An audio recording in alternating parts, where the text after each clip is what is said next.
श्रीकृष्णः शरणं मम। श्रीगोपीजनवल्लभाय नमः। श्रीमदाचार्यचरणकमलेभ्यो नमः। आज का व्याख्यान विषय है ब्रजमंडल एवं ब्रज परिक्रमा महात्म्य के अंतर्गत तीर्थ यात्रा का शास्त्रीय फल, नियम एवं अपवाद विचार। साधारण रूप से भगवत भजन, स्नान आचमन दान आदि के प्रक्रम तो सर्वविदित ही हैं। इसके अतिरिक्त जो शुद्धि आदि विचार, भोजन आदि से फल तारतम्य का विचार तीर्थ यात्रा के धर्मशास्त्रीय निर्णयों में उपलब्ध है, उनका यहाँ विवेचन किया जाएगा। और ये सारे जो भी विषय वर्णित हैं यह शक्ति के अनुसार ही करने हैं। ऐसा कुछ अनिवार्यत्वेन नहीं है कि इसी प्रकार से करना चाहिए, किंतु यह जो विशेष फल भेद है यह इसमें निरूपित किए गए हैं। तो अति हठाग्रह से कोई काम या कोई भी जो प्रक्रम है यह करना नहीं चाहिए तीर्थ में।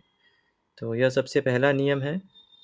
जो देह की शक्ति हो, जितनी सामान्य शक्ति हो, इसके अनुसार ही यह सब प्रक्रम का अनुष्ठान करना चाहिए। तो ग्रंथ का आरंभ करते हैं।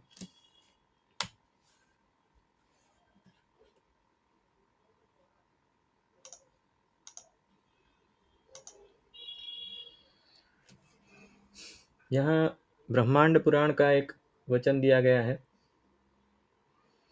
इसमें कहा गया है कि सामान्य रूप से नक्त व्रत अर्थात रात्रि को व्रत रखना चाहिए। और कोई जो इस प्रकार के साधक होते हैं जिन्हें फलहार आदि का अभ्यास होता है, युवा होते हैं, तो ये व्यक्ति यदि फलाहार से करते हैं संपूर्ण यात्रा तो कोटि गुण फल मिलता है। यह केवल अध्ययन के लिए बता रहे हैं, ऐसा किसी को साहस करने की आवश्यकता नहीं है। यह हम यहाँ स्पष्ट कर देते हैं। फलम लक्ष्य गुणम पुण्यम अन्नोदन उपोषणे। लक्ष्य गुण फल है, यह उपवास आदि से मिल जाता है, जिसमें न अन्न लिया जाए और न ही चावल लिया जाए। क्योंकि कोई कोई स्थान में, दाक्षिणात्य अधिकतर देशों में यह परंपरा है कि केवल जो ओदन है अर्थात चावल है, यदि केवल इसका मात्र उपवास कर लिया जाए या इसका उपोषण कर लिया जाए तो इसे व्रत माना जाता है, पूर्ण व्रत माना जाता है। तो इस कारण से बताया गया है कि अन्न और चावल यह दोनों के अतिरिक्त यदि सामान्य जो भी अन्य कंद आदि हैं इनका यदि भक्षण किया जाता है तो वर्जित नहीं, किंतु ऐसे जो कि अनुमत हैं, तो इसमें लक्ष्य गुण फल मिलता है। भोजने कृते नक्ते सहस्र गुणितम फलम। यदि रात को भोजन कर लिया जाता है तो सहस्र गुण फल मिलता है। भोजने चैव मध्याह्ने फलाहारम शतम गुणम। रात्रि को भोजन कर लिया और मध्याह्न में फलाहार किया तो 100 गुणित अर्थात 100 गुना फल मिलता है। अन्नोदने तदर्धम स्यात्। यदि अन्न एवं चावल, इन यहाँ दोनों मैंने जैसे कहा कि पृथक इसको गिना जाता है अनेक स्थानों में, तो इसका आधा फल मिलता है। विंशत्या गुणितन दिने। यदि दोनों समय अन्न एवं ओदन दोनों का भोजन किया जाता है तो विंशति गुण का फल मिल जाता है। तो इस प्रकार से यहाँ बताया गया है, सामान्य रूप से निर्णय है। और इसके अतिरिक्त जो नियम है यह है कि रात्रौ शितम विना धौतमार्द्रम कौशेयवाससम चर्मतुल्यम समाख्यातम धर्म कर्म विनाशन। रात्रि का वस्त्र है यह प्रातः में नहीं पहन सकते, जो शयन के समय पहना होता है। और यदि इसमें भी जो धोया हुआ वस्त्र नहीं है इसको नहीं पहन सकते, और जो गीला वस्त्र है इसको पहन के भी नहीं कर सकते, एवं इसके अनंतर जो रेशमी वस्त्र है इसे पहन के भी यात्रा नहीं कर सकते। तो इस प्रकार से कहा गया है, धौतम शुष्कम धृतम वस्त्रम धर्म कर्म शिवप्रदम। ये जो सूखा हुआ धोया हुआ वस्त्र होता है यह शुद्ध रहता है और यह पूर्ण फल देता है। किंतु यह जैसे मैंने कहा कि जो अनुष्ठाता जो होता है इसके भेद से होती है। कोई निष्कंचन वैष्णव है, कोई इस प्रकार से है, तो उनके लिए यह नहीं, सामान्य रूप से यहाँ इस प्रकार के निर्णय किए गए हैं। और यदि किसी प्रकार से स्मृति स्खलन हो जाता है, भूल जाते हैं, तो यदि इसके अनंतर और कोई विकल्प नहीं होता तो वह पहन के करना चाहिए, तो इसमें दोष नहीं है। किंतु सामान्य नियम यहाँ सब बताए गए हैं कि जहाँ तक संभव हो या सावधानी रखनी चाहिए, किंतु इसके भय से यात्रा ही नहीं करनी चाहिए, इस प्रकार से तीर्थ यात्रा नहीं करनी चाहिए, इस प्रकार से नहीं है। यह केवल 84 कोस की यात्रा के विषय में नहीं है, सामान्य तीर्थ गमन जो हम ब्रज आदि में करते हैं, तो इसमें सबके विषय में है। तो उपान हम विना कार्या मध्यमासा प्रदक्षिणा, यहाँ सबसे अलग नियम बताते हैं। कुछ अन्य विषय के नियम हैं कि जो ब्रह्मचर्य के सहित यात्रा होती है, यह महाश्रेष्ठ कही गई है और त्रिवर्ग फलदायिनी होती है और सभी प्रकार के फल देने वाली होती है। धर्म अर्थ काम के संबंधित सभी त्रिवर्ग कहा है, चतुर्वर्ग नहीं कहा है। और उपान हम बिना कार्य मध्यमासा प्रदक्षिणा, अर्थात जो चर्म आदि किसी भी प्रकार के पादुका आदि से रहित यात्रा की जाती है, यह मध्यम यात्रा कही जाती है। फलार्धदायिनी श्रेष्ठा धन धान्य विवर्धिनी, तथापि यह श्रेष्ठ है और धन धान्य की अभिवृद्धि करने वाली है। यदि उपानः अर्थात जो पादुका आदि धारण करके भी कोई यात्रा करता है, तो इसमें कोई अन्यथा वस्तु नहीं है, कर सकते हैं। फल में किंचित तारतम्य रहता है। प्रदक्षिणा बिना स्नानम कनिष्ठ फलदायिनी, किंतु स्नान के बिना यदि यात्रा की जाती है तो यह दोष है और यह कनिष्ठ फल देती है, अर्थात यह बहुत कम फल देती है और निम्न स्तर का फल कहा गया है। यत् सुखेन समाविष्टस् तत् सुखम सुस्थितो भवेत्, अर्थात कि जिस प्रकार से अति क्लेश न हो, इस प्रकार से इन नियमों का अनुष्ठान करना चाहिए। सामान्य रूप से यह नियम जो है, यह यहाँ बताए गए हैं। हठाग्रह से कोई नियम नहीं करना है और किसी प्रकार से देह को दंड आदि देने का या इस प्रकार के विधान हमारे यहाँ पे नहीं है। यह भगवत भजन के लिए, भगवत लीला स्थली के गमन के लिए यात्रा की जाती है, किंतु ब्रज है यह तीर्थ स्वरूप भी है। जिस प्रकार से लीला स्थली स्वरूप है, आदि दैविक इसका एक पक्ष है, तो इसका एक आध्यात्मिक पक्ष भी है। तो ये इसके जो सामान्य नियम है और उसी की परिचर्चा है। इसके अनंतर बताया गया है वन यात्रा प्रसंगे तो नारी स्याच रजस्वला, अर्थात जो रजस्वला होते हैं उन्हें यदि 5 दिन का परित्याग करना भी पड़ता है, तो इसके अनंतर भी उनकी यात्रा संपूर्ण ही गिनी जाती है और इसमें किसी भी प्रकार के फल भेद नहीं कहे गए हैं। ऐसा नहीं कहा गया है कि फल तारतम्य होगा या कनिष्ठ फल मिलेगा या यात्रा आधी रह जाएगी, इस प्रकार की कोई, और यह शास्त्रीय ग्रंथों से उपलब्ध है। यह पुनः उसी श्लोक का वर्णन धर्मशास्त्रकार ने यहाँ किया है, तो इसका हमने अभी वर्णन कर दिया था, तो इसका अर्थ नहीं करते जो नीचे किया है। इसके पहले इसका अर्थ किया हुआ था। यहाँ नीचे के जो श्लोक का वन यात्रा प्रसंग है, तो यह क्योंकि एक ही तीर्थ यात्रा के प्रसंग अनेक पुराण में आते हैं, तो कूर्म पुराण में भी वह वाक्य था और ब्रह्मांड पुराण में भी था, तो इस कारण से इसका हमने वर्णन कर दिया है, तो इसका पुनः हम वर्णन नहीं करेंगे।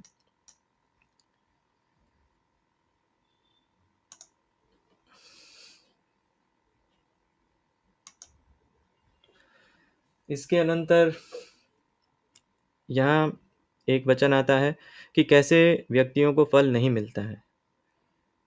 सामान्य रूप से पहले किस प्रकार से करना चाहिए उसे बताया है, विधि भी बताई है और जिन व्यक्तियों को इसमें दोष भी बताया गया है, फल नहीं मिलता है बताया गया, इसका वर्णन है। तीर्थान्य अनुसरण धीर श्रद्धादान समाहितः कृत पाप विशुद्धेत किम पुनः शुद्ध कर्म कृत, अर्थात तीर्थ में जाने वाले जो धीर हैं, धीर व्यक्ति हैं, श्रद्धायुक्त व्यक्ति हैं, इस प्रकार के जो व्यक्ति हैं, समाहितः असत देश गमना असत प्रसंगादि निवृत्ति रूप समाधान युक्त, अर्थात जो पूर्ण रूप से शुद्ध है और इस प्रकार के असत देश आदि में भी कभी नहीं गए हैं, तो ऐसे भी व्यक्ति जो होते हैं, और इस प्रकार से अगर गए होते हैं इस असत आदि देश में, ऐसे लोग भी यदि शुद्ध हो जाते हैं, तो जो शुद्ध कर्म करने वाले होते हैं, धीर होते हैं, श्रद्धायुक्त होते हैं, यह इनको उत्कृष्ट फल प्राप्त हो, इसमें कोई नूतन वस्तु नहीं है, यह सामान्य न्याय ही है। अर्थात जो पाप किया हुआ व्यक्ति होता है, यह भी शुद्ध हो जाता है, तो ये सामान्य जो व्यक्ति हैं, जो इस प्रकार के धार्मिक हैं और इस प्रकार के जो उपरोक्त सभी गुणों से युक्त हैं, तो उन्हें यह यात्रा फलदायिनी हो, इसमें कोई विप्रतिपत्ति या संशय नहीं होना चाहिए। इसके अनंतर कहा गया है तिर्यक योनि न गच्छेच्च कुदेशे च न जायते, फर्क इसके फल बताए हुए हैं कि कोई विपरीत योनि प्राप्त नहीं होती है, स्वर्ग की प्राप्ति होती है आदि, यह सब मर्यादा मार्गीय फल है। और जो इसके अनंतर जो मुख्य वस्तु है वह यहाँ है, हेतुनिष्ठस्य पंचेते न तीर्थफलभागिनः अश्रद्धदानः पापात्मा नास्तिको अच्छिन्न संशयः हेतुनिष्ठस्य पंचेते न तीर्थफलभागिनः। एक जो अश्रद्धा युक्त होता है, जिन्हें श्रद्धा नहीं होती इस प्रकार के किसी भी महात्म्य आदि से, तीर्थों के महात्म्य से, या ऐसे जो धर्म है इसमें श्रद्धा नहीं होती है, किंतु इसी प्रकार से ये लोग यात्रा के लिए आ जाते हैं, तो इन लोगों को, अविश्वास युक्त जो व्यक्ति होते हैं, इनको यहाँ पे फल की प्राप्ति नहीं होती। इसके अनंतर बताया गया है पापात्मा, अर्थात जो निरंतर पाप कर्म में रहते हैं। पाप कर्म में ऐसा नहीं है कि यात्रा करने के अनंतर या यात्रा के समय भी यदि पाप कर्म में जो रहते हैं, विशेषकर जो पंच महापातक है यह तो हैं ही, इसके अनंतर जो दूसरे भी सामान्य जो बड़े पातक गिने गए हैं, इसमें यह यात्रा के समय भी यदि आचरणशील अर्थात गम्यमान क्रिया है, अर्थात कि यदि कर उस समय में भी यह कर रहा है तो यह इसका फलभागी नहीं है। नास्तिक, और जो नास्तिक है कि उसकी किसी भी प्रकार से यहाँ जो बताया गया है, नास्तिक देहा भिन्न आत्मेति बुद्धिमान, कि जो देह और आत्मा को एक ही मानता है, अभिन्न मानता है। जैसे अन्य लोग होते हैं, चार्वाक आदि मतानुयायी होते हैं, वेद बाह्य होते हैं, ये आत्मा के अस्तित्व को नहीं मानते, अर्थात ऐसे व्यक्ति जो होते हैं इनको तीर्थ का फल प्राप्त नहीं होता है। अच्छिन्न संशय, जिनके संशय है या निवृत्त नहीं होते हैं और विविध प्रकार के इन्हें संदेह होते रहते हैं, फलोपायति कर्तव्यतासु संदिहान, कि भाई इसमें फल मिलेगा नहीं मिलेगा, इस प्रकार की जो इन लोगों की मनोवृत्ति रहती है और इनके इस प्रकार के जो विश्वास का अभाव रहता है। इससे पहले जो कहा गया था वेदों में श्रद्धा का अभाव आदि होता है, उन्हें भी नहीं मिलता है और इन्हें भी नहीं मिलता है। जो इस प्रकार के व्यक्ति होते हैं कि जिन लोगों को यहाँ जो फल बताए गए हैं और इति कर्तव्यता बताई गई कि इस प्रकार से यथासंभव करना चाहिए, इसमें यदि संशय हो, यदि हमारी सामर्थ्य न हो और न हो सके तो वो अलग वस्तु है, किंतु इसमें संशय हो, ऐसे व्यक्तियों को यह फल नहीं मिलता है। और हेतुनिष्ठ है, अर्थात किसी दुष्ट हेतु के कारण यदि वह यात्रा कर रहा है, ऐसी किसी वस्तु के कारण कि जो किसी अन्य की हानि करने के लिए अथवा इस प्रकार के कोई अन्य ऐसे ऐसी वस्तुओं की प्राप्ति के लिए जिससे जो अच्छे हेतु नहीं माने जाते हैं, जिस प्रकार से अनेक तपस्याएं इस प्रकार की होती है कि वह सृष्टि के नाश आदि की कारणभूता होती हैं, तो इस प्रकार के हेतु से यदि कोई करता है तो उनको भी यह तीर्थ का फल नहीं मिलता है। तो इस प्रकार की भावना से नहीं करना, यह सामान्य सब निर्णय बताए गए हैं। और इसके अनंतर अग्रिम जो है, यह नियम, यह अपवाद है, नियम नहीं है। यह उन लोगों के लिए है जो अत्यधिक साहस करते हैं कि ऐसी कोई स्थान होता है तीर्थ में जहाँ जाना कठिन होता है, जिन्हें तैरना नहीं आता ये तैरने का प्रयास करते हैं कोई महात्म्य सुन के। जो तीर्थ आदि स्नान है जिनको इस प्रकार से नियम तो है करने चाहिए सभी जगह, किंतु सामान्य रूप से ऐसे तीर्थ भी होते हैं जो अगम्य होते हैं, जहाँ जाना संभव नहीं होता। ऐसे अनेक स्थान है ब्रजभूमि में जिसमें व्यक्ति अवस्था के कारण नहीं जा सकता है और किसी कारण से नहीं जा सकता है, तो ऐसे साहस नहीं करने चाहिए।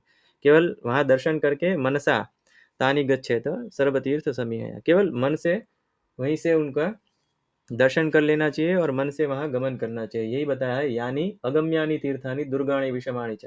तो इस प्रकार के भी तीर्थ होते हैं जहाँ पे इस प्रकार से जो चरण पहाड़ी आट दी है, तो यहाँ पे जो वृद्ध वैष्णव है, हम देखते हैं कि शांतनु कुंड है, तो वहाँ शांतनु बिहारी जी के मंदिर में अनेक सीढ़ियाँ आदि अत्यधिक हैं, तो इस कारण से जो वैष्णव है उन्हें समस्या हो सकती है, जो वयोवृद्ध हैं। तो ऐसे व्यक्तियों को इस प्रकार का हठाग्रह नहीं करना चाहिए।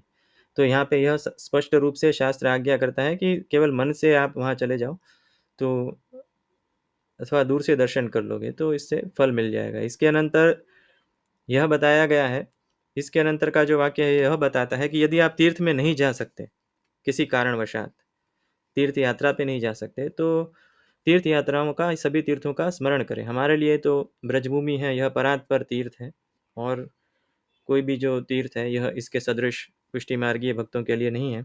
अतः जिस प्रकार से प्राचीन वैष्णवों ने कीर्तन, धोल आदि इस प्रकार के बनाए हैं कि जिसमें संपूर्ण ब्रजभूमि का स्मरण होता है, तो उसके नाम मात्र से भी जो है वहाँ जाने का पुण्य मिलता है और जाने से शतगुण पुण्य मिलता है।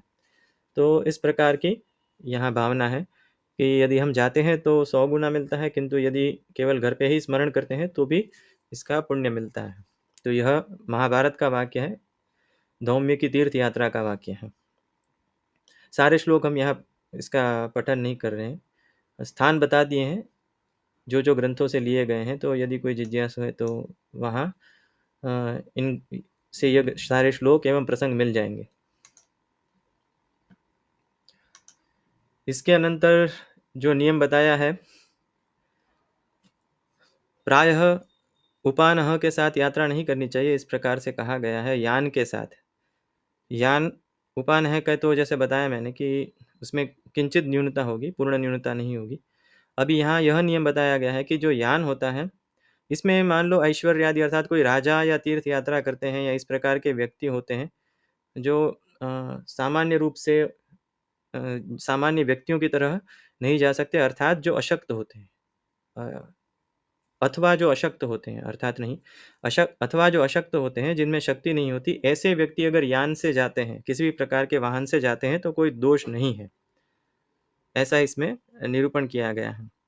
और जो बताया गया है, नरयानम चाश्वतरी हयादि सहित रथ तीर्थ यात्रा स्वशक्ता नाम यान दोष कर्म नहीं। तो ये सारे जो रथ हैं, नरयान है, और पहले के समय में जो व्यक्ति थे वह बहुत बार इस प्रकार से वहन करते थे रथों का। जो युवा व्यक्ति होते थे इस समय में, उनकी आजीविका इस प्रकार की थी। तो ऐसे ही जो उनके समय के नियम है यह, किंतु साधारण रूप से यह बताया गया, हम केवल यान का यहाँ पे ग्रहण करेंगे कि जो वाहन है यह अशक्त व्यक्ति इसके द्वारा यात्रा कर सकते हैं, इसमें कोई समस्या नहीं है। और अथवा ऐसे व्यक्ति कर सकते हैं जो सामान्य रूप से उनके लिए संभव नहीं होता। और इसके अनंतर पद्भ्याम पादुका शून्याभ्याम पद्भ्याम सातिशय तीर्थफलम भवति न तो तत्परिधाने दोषो निषेधाश्रवणात् इति केचित्। अब यहाँ पद्भ्याम इति पादुका शून्याभ्याम ऐसा कहा गया है। केवल यदि पद के द्वारा यात्रा की जाती है तो यह चतुर्गुण फल की प्राप्ति कराती है, इस प्रकार से वर्णन आता है। पादुका शून्याभ्याम अर्थात कि कोई किसी भी प्रकार की पादुका का वहन नहीं करना है, वह धारण नहीं करनी है। पुनः पद्भ्याम सातिशय तीर्थफलम भवति न तो तत्परिधाने दोषो निषेधाश्रवणात्। यदि कोई पहन भी लेता है तो दोष नहीं है, किंतु नहीं पहनता है तो अधिक फल है। और यहाँ इस प्रकार से कुछ स्थान पे तो ऐसा बताया है। यहाँ यह जो धर्मशास्त्रकार हैं, यह ग्रंथ के रचयिता, यह मिश्र का भी वर्णन करेंगे जिन्होंने तीर्थ चिंतामणि लिखा है, वाचस्पति मिश्र ने। यह वाचस्पति मिश्र भामतीकार नहीं है, यह दूसरे हैं। जो अद्वैत संप्रदाय के वाचस्पति मिश्र हैं वह भिन्न है, और तीर्थ चिंतामणि जिन्होंने बनाया है ग्रंथ वो भी भिन्न है। तो उनका मत यह है कि कुछ भी हो, वन हो या रात्रि में या इस प्रकार से कहीं पे भी उपान्ह के बिना अर्थात पादुका के बिना नहीं जाना चाहिए। वर्षतापादि के छत्री दंडी रात त्रटवी शुच, हाथ में दंड आदि लेके जाना जो है यह अनिवार्य है। शरीर त्राण कामो वै सोपानतः सदा व्रजेत, अर्थात शरीर की रक्षा के लिए सोपानतः अर्थात उपानह के साथ पादुका के सहित ही जाना चाहिए, इस प्रकार का मत है। और इसमें कोई दोष नहीं बताया गया है, किंतु यदि न पहने तो अधिक फल है। किंतु यह तो ये भी मानते हैं जो वाचस्पति मिश्र है, इनका मत ऐसा है कि इसके यह आवश्यक ही है, ऐसा नहीं है कि आपको नहीं पहननी चाहिए। इनका स्पष्ट मत इस प्रकार का है। किंतु यह जो ग्रंथकार हैं मित्र मिश्र, ये ऐसा कहते हैं कि यानम अर्धफलम हंति तदर्थम छत्र पादुके वाणिज्यम त्रिंश तथा भागान सर्वम हंति प्रतिग्रह, कि यान के द्वारा करते हैं तो आधा फल चला जाता है, उसका भी आधा अर्थात आधे का भी आधा अर्थात 25% जो होता है वह छत्र पादुके अर्थात छत्र और पादुका के साथ यदि कोई चलता है तो उसका भी आधा जो फल होता है वह चला जाता है।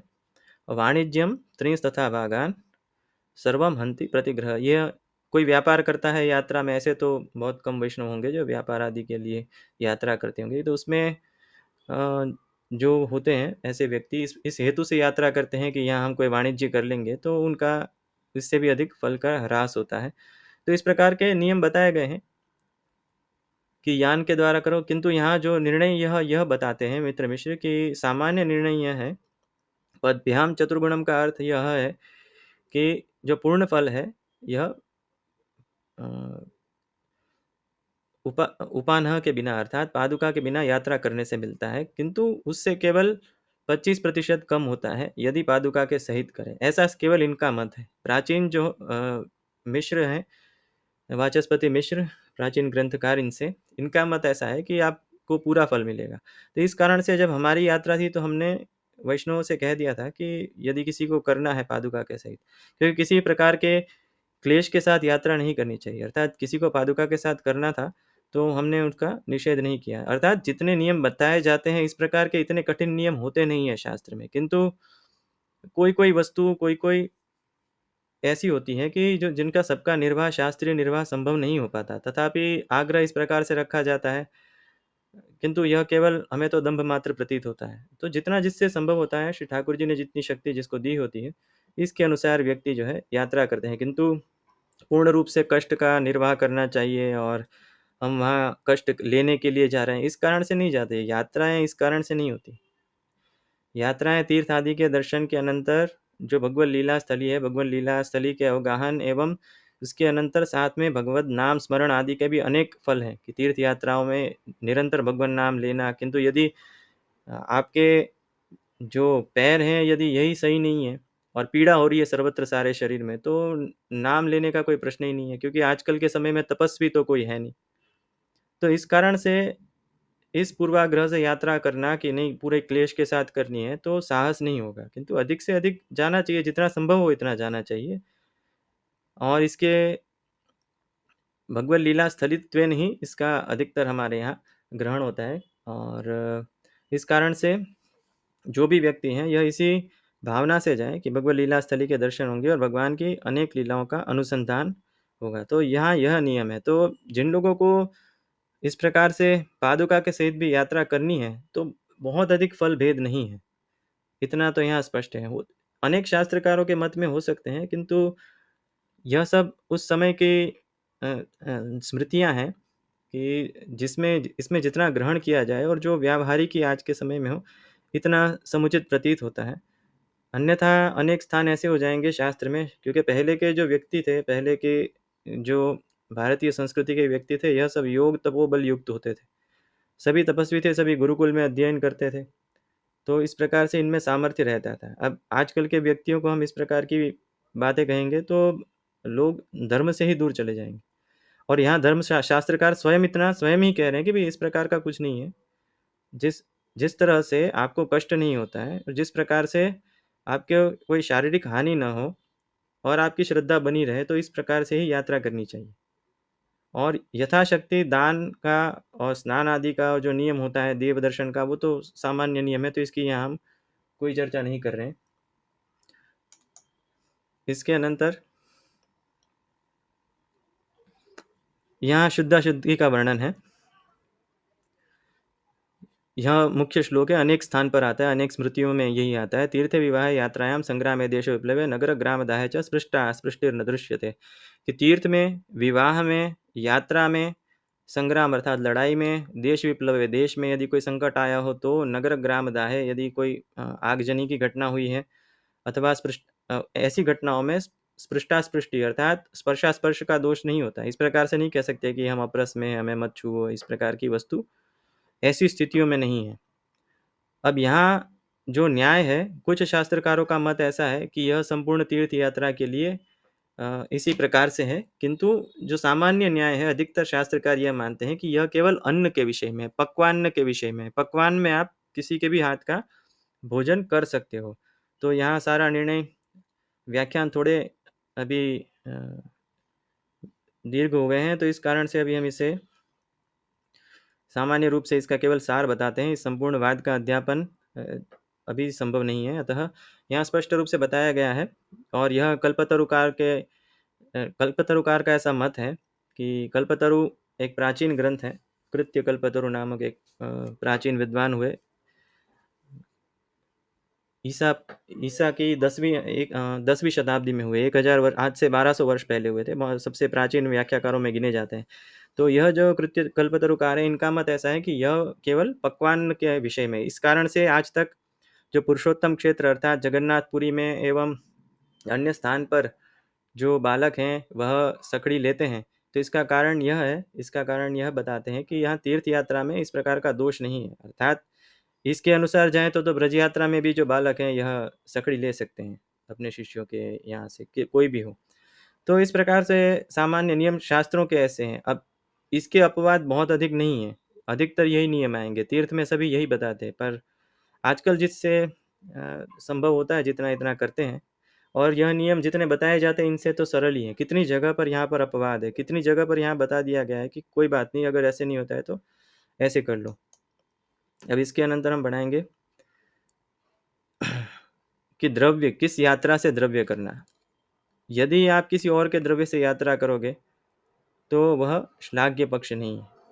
थोड़ा बहुत तो पुण्य मिलेगा, किंतु यह श्लाघ्य पक्ष नहीं है। यच्चान्यम कार्य चक्त्या तीर्थ यात्रा से स्वकीय द्रव्य यानाभ्याम तस्य पुण्यम चतुर्गुण।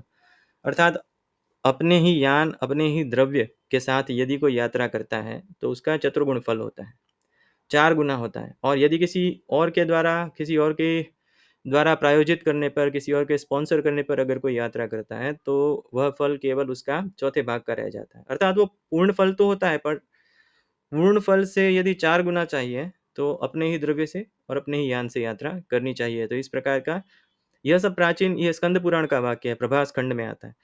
तो इस प्रकार से अनेक शास्त्रों में बहुत स्पष्ट विधान है तीर्थ यात्रा के नियमों के, जो इतने कठिन नहीं है।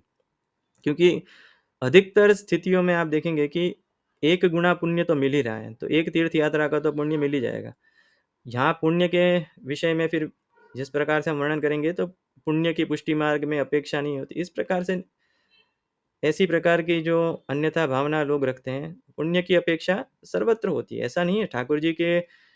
जो अ, ठाकुर जी के साक्षात्कार में, ठाकुर जी की सेवा में, सामुख्य में जो मुख्य प्रतिबंधक होते हैं वह पाप होते हैं। और जो आधिदैविक पाप होते हैं, आधिदैविक तो पाप होते ही नहीं है, आधि भौतिक देह से जो पाप होते हैं, यदि हम आधि भौतिक तीर्थों का उनके अनुसार सम्मान नहीं करेंगे तो वह वस्तु विपरीत फलदायिनी होगी, इसमें कोई संदेह नहीं है। तो ऐसा नहीं है, तीर्थ यात्रा इसी भाव से, ब्रज यात्रा इसी तीर्थ के भाव से की जाती है। तीर्थ ही है क्योंकि आध्यात्मिक स्वरूप है, जो आदि देवी की स्वरूप है, यह लीला स्थली का स्वरूप है। आध्यात्मिक स्वरूप जो है यह तीर्थों का स्वरूप है, और जो आदि भौतिक स्वरूप है जो हमारे दर्शन हो रहे हैं। तो यदि हमें इसकी मर्यादा भी रखनी है तो इस कारण से जो पुण्य होते हैं, यह जो पाप हो गए होते हैं जीवात्मा से, अशुद्धियाँ अनेक प्रकार की हो गई होती है, तो उनका नाश करते हैं। और साथ में भगवत भजन आदि के जो पुण्य है, यह भगवत लीला स्थली में करने से अनेक गुना होते हैं। और इस कारण से जो भगवत सानिध्य एवं भगवत सेवा स्मरण आदि में जो चित्त रहता है, इसमें अभिवृद्धि करते हैं। ऐसी अन्यथा भावना या इस प्रकार की बात को लेकर चल, अन्यथा तो सब तीर्थ यात्रा व्यक्ति कोई करेगा ही क्यों। थोड़े बहुत जो पुण्य की अपेक्षा होती है कि आदि भौतिकी एवं आध्यात्मिक की शुद्धि जो होती है, जैसे कितनी भी स्नान के द्वारा भगवान की प्राप्ति होती है ऐसा तो कहीं बताया नहीं गया, तथापि स्नान करना पड़ता है नित्य। क्योंकि आदि भौतिक देह शुद्ध नहीं होगा तो आध्यात्मिक एवं आधिदैविक वस्तु तक कोई व्यक्ति पहुंच ही नहीं पाएगा। श्री सुबोधनी जी में एक स्थान पर इस प्रकार की आज्ञा आती है, आधिदैविक आदि भौतिका दुर्बलम, कि जो आधिदैविक वस्तु है यह आदि भौतिक से दुर्बल है। कोई कोई लोग इसका विपरीत अर्थ निकालते हैं, किंतु इसका अर्थ यह होता है कि जो शुद्धि होती है, आदि भौतिक की शुद्धि होती है, यह आवश्यक होती है। क्योंकि आधिदैविक इसके अनंतर है। जो सेवा आदि क्रिया है यह आधिदैविक की क्रिया है, किंतु यदि आप उसमें आदि भौतिक की शुद्धि नहीं रखोगे, बिना स्नान किए मंदिर में जाके सेवा करने लग जाओगे, अब ऐसे उत्तम अधिकारी या इस प्रकार के कोई व्यक्ति हैं तो उनके लिए तो कोई नियम है ही नहीं। किंतु श्री महाप्रभु जी ने पुष्टि जीवों का ग्रहण है, यह पुष्टि मर्यादा के अंतर्गत किया है। तो जो मर्यादा शास्त्र के थोड़े बहुत नियम है, जो यथासंभव यदि उसके पालन में, भगवत भजन में, इसमें से जितने नियम बताए गए हैं, जितनी वस्तु बताई गई है, इसमें से कोई भी यदि भगवत भजन में प्रतिबंधक होती है तो उसका निर्वाह नहीं करना चाहिए। ये सामान्य रूप से हम यहाँ कह देते हैं। तीर्थे गच्छन् चरेत् संध्या स्थित तिस्र एकत्र मानवः, ना स्नातो ना शुचिर्गच्छेत् न भुक्त्वा न च सूतकी। पुनः यही बताया गया है कि यह उन लोगों के लिए है जिनके उपनयन हो गए हैं। जिन लोगों के वैदिक उपनयन आदि हुए हैं, उनको संध्या आदि के तीनों कालों में अनुष्ठान करने रहते हैं। तो तीर्थ में इस प्रकार की अनुमति है कि एक ही साथ तीनों संध्या की जा सकती है। हवन आदि एक ही समय में कर सकते हैं। सायं संध्या अथवा मध्याह्न संध्या के लिए पृथक करने की आवश्यकता नहीं है।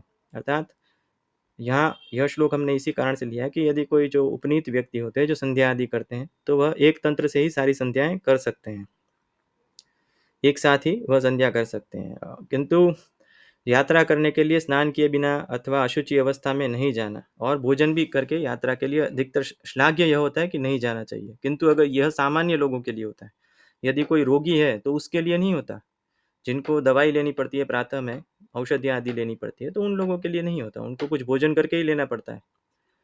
तो यह इस प्रकार से निर्णय आते हैं शास्त्रकारों के, और इसके इसी कारण से बताया गया कि ऐसे अनेक अपवाद है कि जिसको लेके लोग हठाग्रह करते हैं, ऐसी ऐसी स्थानों पे जाने का प्रयास करते हैं जो विषम होते हैं, तो भी चढ़ के जाते हैं इस प्रकार से। इसमें कितने व्यक्तियों को समस्याएं होती हैं, और बहुत स्वास्थ्य की समस्याएं हो जाती है, और कितने व्यक्तियों की यात्रा ही अधूरी रह जाती है।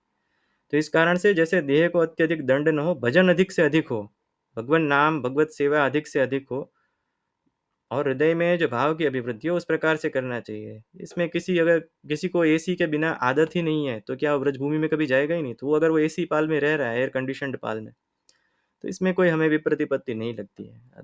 जिनको उस तरह से रहना है, तो इसके तो फिर और भी नियम है, ये धर्मशास्त्र ही है। ये तो मैंने केवल इतने ही नियम लिए हैं, इसके अनंतर तो इसके अतिरिक्त तो बहुत सारे नियम है।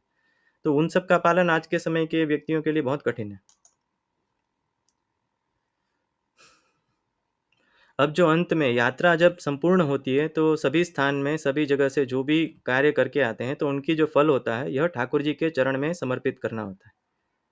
जिस कारण से जो पुण्य मिला है, वह सब ठाकुर जी को हमने समर्पित कर दिया। तो जिन लोगों को इस प्रकार की अपने हृदय में मीमांसा रहती है कि पुष्टि मार्गियों को तीर्थ आदि के पुण्य से क्या, ये तीर्थ के पुण्य हम श्री ठाकुर जी को ही समर्पित करते हैं। जिस प्रकार से हम लौकिक वैदिक अधिक दूसरे भी जो कर्म करते हैं, उनके फलश्रुति श्री ठाकुर जी की चरणारविंद में होती है, भगवान की चरणारविंद में होती है। यहाँ पे इसी प्रकार से प्रत्येक दिन की यात्रा और इसके अनंतर जब यात्रा संपूर्ण हो, तो उस संपूर्ण यात्रा का फल श्री ठाकुर जी के चरणारविंद में समर्पित करना चाहिए, जिससे कि कुछ भी न्यून रह गया हो तो उसकी पूर्ति भगवान कर दें। तो वही श्लोक बताए गए हैं, अरण्यम देवता स्थानम तीर्थान्यायतनानि च तस्मात् तेषु वसन लोकात् याति कृष्णम याति लोकम दिवौकसाम तीर्थयात्रादि फलम सर्वम कृष्णे समर्पणीयम। जितने भी फल हैं, यह श्री ठाकुर जी के चरणारविंद में समर्पित कर देने चाहिए। यानी यानी च तीर्थानि दान व्रत तपांसि च तानि सर्वाणि सिद्ध्यन्ति विष्णोः पादार्पणेन भी। अर्थात ठाकुर जी के चरण कमल में दान व्रत तप जो भी यात्रा के समय में किया है, तीर्थ के समय में तीर्थों में किया है, यह सिद्ध तभी होते हैं यदि इनका जो फल है श्री ठाकुर जी के चरणों में, भगवान विष्णु के चरणों में समर्पित कर दिया जाए। तो इसके ये सामान्य अनेक पक्ष थे जो यात्रा में ब्रजभूमि के जो अन्य वन उपवन का वर्णन है, वो हम अग्रिम व्याख्यानों में करेंगे, आगामी व्याख्यानों में। किंतु जो कुछ नियम थे, जो यथाशक्ति जिनका पालन हो सके, ऐसा करना चाहिए। किसी भी प्रकार से, पुनः हम कहेंगे कि किसी भी प्रकार से यदि देह को कष्ट होता हो, तो ये अनुष्ठान नहीं करने चाहिए। यहाँ किसी की श्रद्धा जो है, यदि उसका ह्रास होता हो, तो ऐसा कोई भी अनुष्ठान है, चाहे वो तीर्थ यात्रा ही क्यों ना हो, किसी भी प्रकार से हो, वो नहीं करनी चाहिए। किंतु जो करना चाहते हैं, तो यदि इन कुछ यथाशक्ति इन नियमों का पालन करेंगे, यह प्राचीन नियम है। यदि कोई इनके अनुसार नहीं भी करना चाहता है, तो केवल भारतीय संस्कृति प्राचीन क्या थी, इस दृष्टिकोण से इन ग्रंथों को देखना चाहिए। और धर्मशास्त्र हैं, इसमें भारतीय सभ्यता के गत 4 से 5 हजार वर्षों तक का जो संपूर्ण दर्पण है, यह दिखाई देता है कि किस प्रकार की भारतीय सभ्यता, संस्कृति एवं प्राचीन जो व्यक्ति थे, यह किस प्रकार के अनुष्ठान करते थे। तो आज के व्याख्यान को यहीं हम समाप्त करते हैं।